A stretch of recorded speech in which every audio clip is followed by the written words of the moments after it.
माँ सिद्धिदात्री की चमत्कारी कहानी। अंधकार से उजाले तक। बहुत बहुत समय पहले, जब न कोई धरती थी, न आकाश, न सूरज था, न तारे, चारों ओर बस अंधेरा ही अंधेरा था। कोई जीव नहीं, कोई हरियाली नहीं, सब कुछ सुनसान और शांत था। इसी अंधेरे में एक दिव्य शक्ति थी, आदि शक्ति, जो सब कुछ जानती थी, सब कुछ कर सकती थी। उन्हीं आदि शक्ति ने एक दिन सोचा, इस अंधेरे को खत्म करना होगा, कुछ ऐसा करना होगा जिससे ज्ञान, रोशनी और जीवन की शुरुआत हो।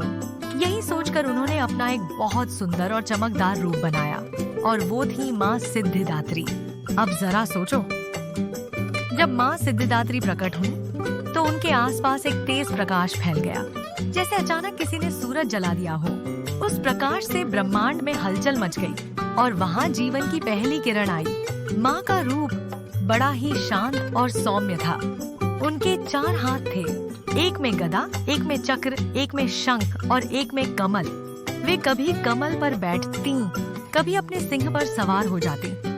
उनके चेहरे की मुस्कान देखकर लगता था जैसे सारी दुनिया को ममता से भर देंगी। अब ब्रह्मांड में जो भी दिव्य आत्माएं जागी, देवता, ऋषि, यहाँ तक कि भगवान शिव, सभी माँ सिद्धिदात्री के पास पहुँचे और बोले, हे माँ, हमें ज्ञान दीजिए, हमें ये समझाइए कि हम क्या करें, कैसे करें। माँ ने उन्हें सिर्फ उपदेश नहीं दिया, बल्कि 8 दिव्य सिद्धियाँ भी दी।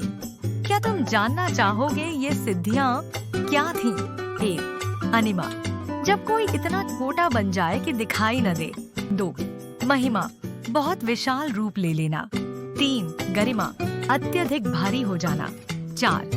लघिमा, एकदम हल्का, जैसे हवा। 5. प्राप्ति, जो चाहे उसे पा लेना। 6.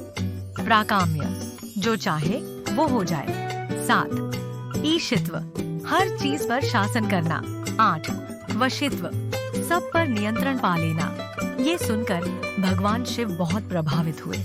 उन्होंने माँ से कहा, हे माँ, मुझे भी ये सिद्धियाँ चाहिए। माँ मुस्कुराई और बोली, अगर तुम्हारा मन साफ है और तुम इन शक्तियों का उपयोग अच्छे कामों के लिए करोगे तो जरूर। जब शिवजी ने ये सभी सिद्धियां पाईं, तब कुछ चमत्कार हुआ। उनका आधा शरीर देवी का रूप बन गया, और तभी से उन्हें कहा जाने लगा अर्धनारीश्वर। इसका मतलब था, जब पुरुष और स्त्री, शक्ति और चेतना एक साथ हो, तभी संपूर्णता आती है। बच्चों, ये तो थी चमत्कारों की कहानी, लेकिन इसका मतलब बहुत गहरा है। माँ सिद्धिदात्री हमें ये सिखाती हैं कि सच्ची शक्ति वो होती है जो दूसरों को नुकसान नहीं पहुँचाती, बल्कि सबको ऊपर उठाती है। अगर तुम्हारे पास ज्ञान है तो उसे बांटो। अगर तुम्हारे पास ताकत है तो उसकी मदद करो जो कमजोर है। नवरात्रि के 9वें दिन माँ सिद्धिदात्री की पूजा करके हम अपने अंदर छिपी शक्ति, विनम्रता और अच्छाई को पहचानते हैं।